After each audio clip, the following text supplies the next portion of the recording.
Hey everyone, really excited to speak this week with Colby, who recently broke in as an SDR at one of the top accounting SaaS companies in the world. Colby, very excited to talk about your journey for a few different reasons. I know you're coming over from a different career and we'll get into that, but I think also you kind of weren't sure for a little bit if this was going to be the path for you, ultimately doubled down and had a really great result rather quickly. I'd love to have you maybe set the stage as to where you were when you first started looking at tech sales, and we'll start to break it down from there.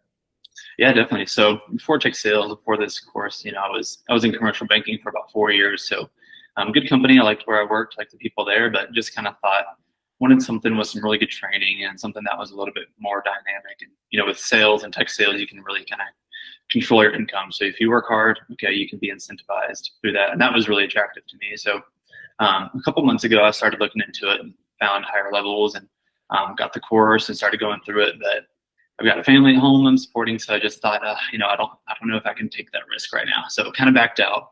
And then a few months later, I ended up losing my job. So I was like, well, okay, this is the time to go for it. So really had no choice. So I jumped back into the course and started just absorbing all the information and applying.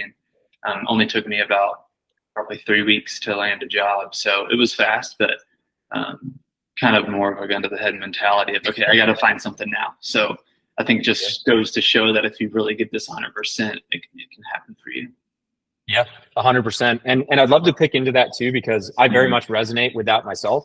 Like Yeah. having been an engineer and a comfortable job, not even having the family obligations that you do. Like Yeah. I definitely hesitated for a long time. And Yeah. if there's any regret I have, I wish I had done it way sooner. Right. And it's something we see with students too, kind of ebbs and flows of getting focused. Maybe, I guess talking to maybe the hesitation or the concerns or fear you had of making that transition, and then ultimately what pushed you over the edge. I think that would be really valuable for someone in a similar situation. Yeah, that's a good point. I think just, initially I think it was giving up that kind of security of, okay, when most jobs you show up 40 hours a week, you work, you're going to get that same paycheck no matter what for the most part. In sales, it's not that way. So you've got a base salary, but if you're not performing, you're probably not going to stick around long. And everybody knows you're not performing too. So I think for me, getting past that, just telling myself that, looking at my track record and thinking, okay, the things I've done in the past, when I've really given something my 100% effort, I've always been able to come through. And there might have been failures along the way, and places that I've stumbled, but really, I think that if you just give it your 100% effort, you can get through those things. And I know, Chris always talks about sales as kind of like self-development in disguise. And, I'm a big self-development person. So I think that to me has always just kind of been in the back of my head of like, okay, this is scary, but it's like the thing that I need to do, the skills that I want an SDR is going to like hone those things in so well. So I think just not letting those fears hold you back and realizing that 3 to 5 years down the road, you're going to be so glad you did it. Yeah. And obviously specifics aside, like you don't have to share anything you're not comfortable with. But I think one thing that's really cool here is in making the transition, your total salary is significantly higher than where you were previously. And your base salary is actually pretty close to where you were anyway. Right. So I think it's just funny, like seeing you go through that. That's the exact thing. When I made that transition, I was like, oh, like, why did I even overthink this in the first place? Right. But yeah, we all got to go through it. So that's awesome. And maybe taking us back to looking at tech sales in particular, when you ultimately decided on higher levels, had you looked at other programs? I'm just kind of curious how you ultimately ended up with us.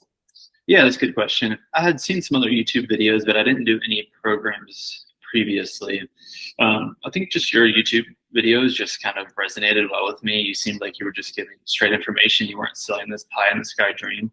You even have a lot of videos that are like, hey, here's why you shouldn't do this, So it's really, I think it really goes to show that you do have, each person's best interest at heart. You don't want people that are just going to buy the course and never show up and do the work. You want to tell people, hey, this is a lot of work and the job's going to be more work. And you really should commit to this for 3 to 5 years. So to me, that kind of just honesty was like, okay, this is what I want. I don't want to hear that, you can just work 20 hours a week and it's going to make all this money and all that kind of thing. So you were just honest and real. And as another Auburn grad too, is like, okay, this is my guy. So yeah. Yeah, War Eagle, man, and cherry on top, I guess.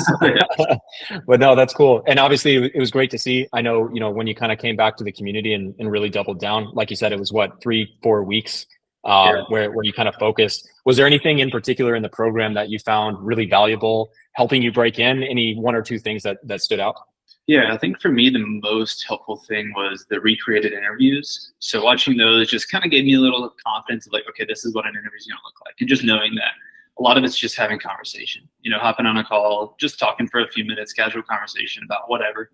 And just being able to kind of just be personable. I think it showed that that's really important. Also, just the questions, being prepared ahead of time, taking all those questions. And I know the last interview you did, he mentioned he typed out all his answers and just rehearsed those and would walk around his place just saying those answers. And I did the same thing. I would type out, I think I did maybe 30 questions, typed out my answers, and just kind of memorized to some extent what I was going to say. Not exactly, but just, some kind of flow of what I wanted my answers to be. So that to me was really important. And I felt like there was never a question I was asked that I wasn't prepared for because of that. So I always felt confident going in that I could answer anything. I wasn't just making up an answer on the spot. Yeah, that's awesome, man. And that's really what it takes. But I think, I'm curious your experience, but I find it's a lot of work up front. But then when you do that, it's each subsequent, application or interview process becomes so much more easy because you've done that heavy lift. Yeah, totally. Yeah. And that's a good transition too, maybe for anyone watching, regardless of if they're looking at higher levels or just tech sales as a whole, maybe just giving us some insights as to what your process was like, the job you ultimately landed, and some key takeaways from that experience. Yeah, definitely. So I think first off, I used RepView. I just went through there and looked at some of the top companies for quota attainment. And then I just started going through those. I went to the website and see if they had a job posting. If they did, I'd apply, and then I'd apply through LinkedIn as well. So you can just search through LinkedIn and that's fine. But I just thought, well, everybody else is doing that. Everybody's just looking SDR, LinkedIn, remote, I was like, man. So the jobs I was seeing would have 700, 900 applicants. And if they're a week old, I just thought the chance that I even get an interview is so low, I'm not going to spend my time doing that. So once I found a good company I liked, I would apply. And then I would connect with as many SDRs and account executives or recruiters as I could find at each company. So it might be, 5 or 20. And usually in a day or two, you might have a couple people that accept your connection request. And then I would typically reach out with some sort of message, just say like, hey, I applied to this role. I'm real interested. Could I just have a few minutes to chat and ask you a few questions? So the company that I did accept the job at Flowcast, I heard back from a few people and actually had those conversations before I ever had my interviews. So I went into those initial interviews kind of already geared up with some information about the ICP and the clients or the company and the product. So I kind of used those conversations to help me in the interviews. I already had information that I needed. So that was kind of my process. And really, like I said, just typing out those interview questions, and each round, they kind of asked the same thing. So, I met with a good number of people, but sometimes they'd ask the same questions. And sometimes I would ask them the same questions as well, because I wanted to hear what the VP of sales is going to say or what an SDR manager is going to say. And those answers, do they line up? Does it make sense? So, yeah, that's kind of just my basic, I guess, process. No, that's awesome. And I think like just double tapping on a few things, and one in particular is like how wide you went into the company in terms of not just messaging the managers to try and say like, hey, interview me, but getting 2 or 3 SDRs on top of that to like kind of stack the deck in your favor before you even step foot. And this is the kind of stuff that I think people just are so happy to get an interview. They overlook doing that stuff. And I, credit to you. Obviously it worked really well in your favor. So awesome. Yeah. I think, sorry, any thoughts? Yeah, go on. Yeah, I was just going to say, I think for me with, because you do get caught up with just wanting to get the interview. But once I got the interviews, that's really when the hard work was like starting. To me, the application process and making your resume, tailored to each job and reaching out, that really doesn't take that much time. But learning a company and getting prepared for this question, that's really the hard part. So yeah, I think just to have the mindset of once you get the interviews, it's just starting. You're still so far from getting an offer. So kind of having that mindset of just keep your foot on the gas.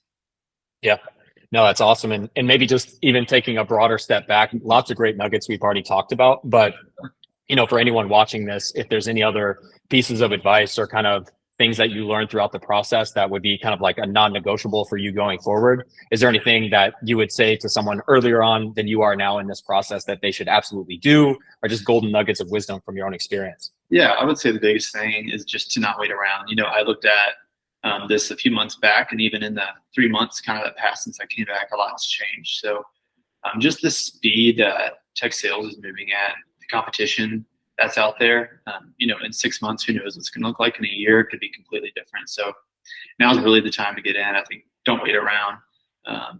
So just, now's the time to do it. Yeah, that's awesome. And now just, reiterating for everyone, like, when you came back and locked in, it was a matter of 3-4 weeks. Yeah. You got a higher salary than an already great job that you had. And Right. Really excited to see, where it goes for you. And I really appreciate the time and the insight. Yeah, definitely. Of course. Yeah.